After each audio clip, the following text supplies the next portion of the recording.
जुबिन्तिका कार्यक्रम राज्य और पुलिस प्रशासन पक्षर आज समग्र राज्य में पुलिस प्रशासन एक सचेतनता कार्यक्रम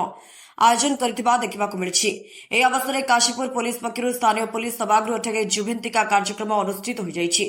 कार्यक्रम मुख्य उद्देश्य 13 वर्ष 19 वर्ष किशोरी बालिका और किशोर बालक मानकु शरीर और मस्तिष्क विकास भल और मंद उद्देश्य स्पर्श करने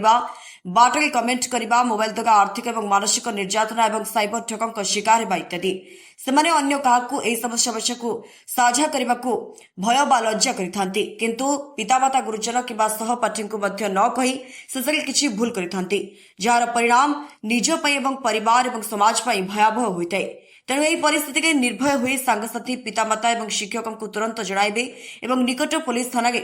किंबा विभिन्न सरकारी हेल्पलाइन नंबर को तुरंत जणाई अभियोग करेंगे बोली राज्य पुलिस महानिर्देशक एक वीडियो कॉन्फ्रेंसिंग माध्यम रे विस्तार रूपे आलोकपात करथिले।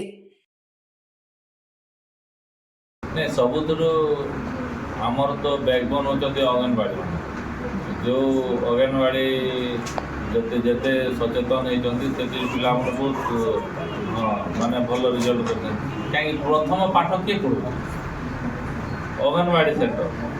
माने मूल दुआ सेटा आम जमी घर बनला फाउंडेशन पकेवा लोक मैंने आपण मैंने आपण मैंने ठीक रे गोटे पाठ पढ़ेबाटा नहीं आपण सेंटर ला इंटरेस्ट क्रिएट करवाटा पिला केंदी स्कूल को आसीबो सेटा हमर गोटे प्रोग्राम रहिछि पिला माने ट्यूशन किशोर किशोरी मान को पाए। काशीपुर सत्यनारायण साहू को रिपोर्ट स्वतंत्र ओडिशा लाइव।